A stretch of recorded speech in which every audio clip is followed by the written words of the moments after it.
A random sample of size n equals 81 shows the point estimate for the mean length of time U.S. commercial jets have been in service. To be the sample mean 15.8 years, and the standard deviation is S, 8.3 years.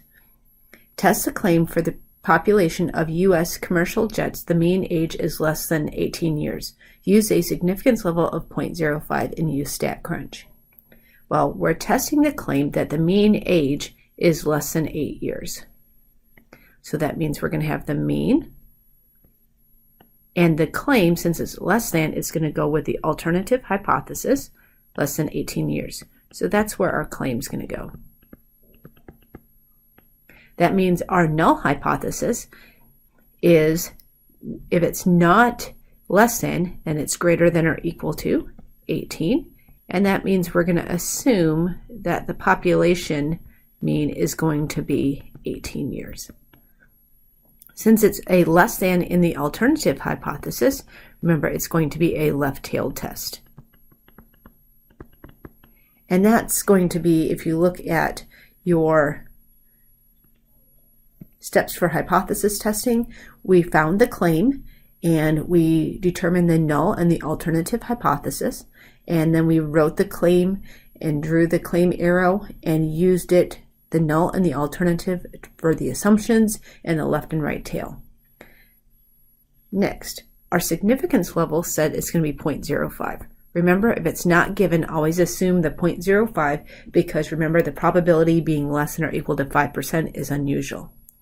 Next, our rejection criteria. According to step 3, the p-value method, we reject the null if our p-value or probability value is less than our significance level. So if our p-value is less than or equal to, actually, 0.05, then we reject the null hypothesis because it's unusual. Next, to calculate the test statistic, remember we're using the mean where the population standard deviation is unknown. So in this case, we're going to be using a t-test statistic. And the formula is the sample mean minus the population mean all over the sample standard deviation divided by square root of n. I'm going to put parentheses around the numerator and the denominator to help us with our calculator. Next, we'll substitute in the values. In this problem, our sample mean, it says our sample mean is 15.8 years. Our sample standard deviation is 8.3 years, and our n is going to be 81. So we take 15.8 minus our claimed mean, which is 18 years, and then we divide it by 8.3 divided by square root of our sample size is 81.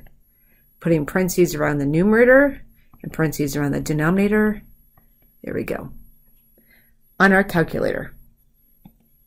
So on our calculator, we can go ahead and type in open parentheses 15.8 minus 18, close parentheses, divided by 8.3 divided by square root of 81, arrow over, and then we're going to close our parentheses for our denominator. And I'm going to hit enter. And as you can see, our test statistic is now negative 2.385542169. So that's our test statistic. On our graph, we can label that 0, 1, 2, negative 1, negative 2, and negative 2.38 is way over here, negative 2.38. And remember, since it's a left tail, we're going to shade on the left, which is very small area. And that very small area, remember, is called our p-value.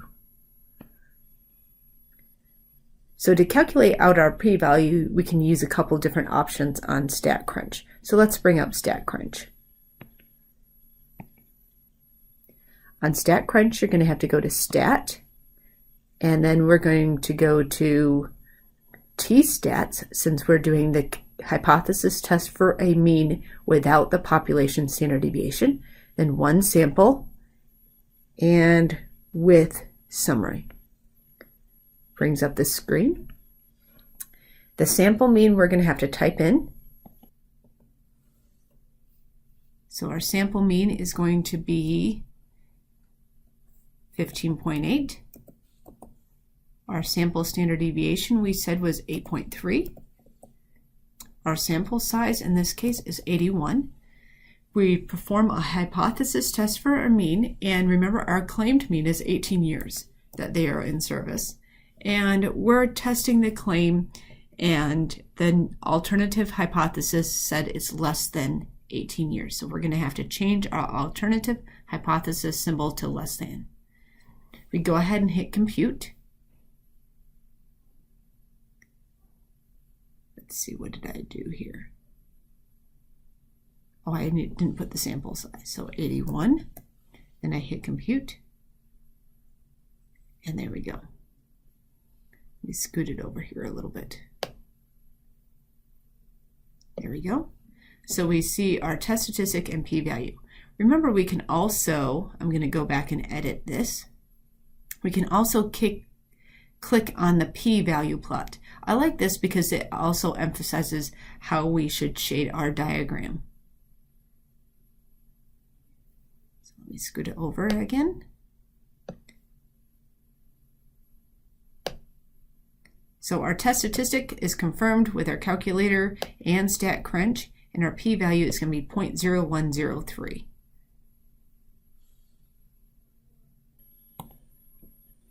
So let's go ahead and write that down. 0.0103 is our p-value. I'm going to label it on our diagram. And again, I liked selecting that p-value plot because if I go on StatCrunch and use my right arrow key, I can see that there's my good summary of my test statistic and my p-value, and I have it labeled right here, even on my diagram. Now I can safely label that. Okay, now we need to make a decision, and our decision then is based on the p-value. So with the p-value, okay, I have to compare my p-value to my significance level.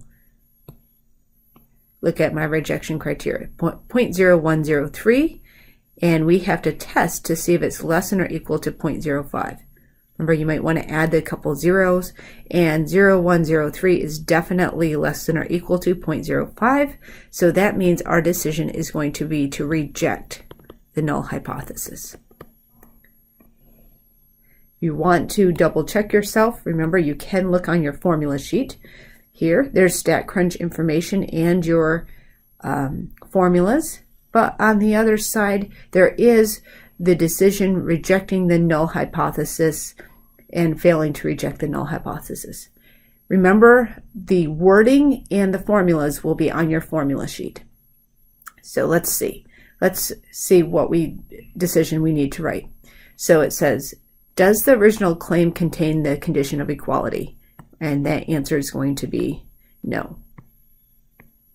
Now, do we reject the null hypothesis? That answer is going to be yes. So we're going to use this option C, and it's going to say this: the sample data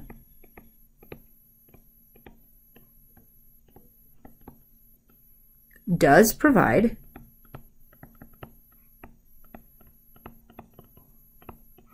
sufficient evidence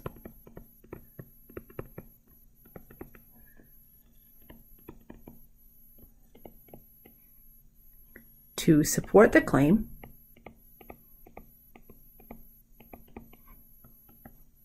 So does and support are the main two words here. Does support the claim, and then we have to summarize our scenario. Remember, our claim was that the mean age of the U.S. commercial jets is less than 18 years. Claim that the mean age of all U.S. commercial jets is less than 18 years. Remember, this is the mean age. It doesn't mean that all the jets will be less than 18 years. and we have to include the significance level at alpha equals 0.05. So basically, it does support the fact that all U.S. commercial jets in service would be less than 18 years.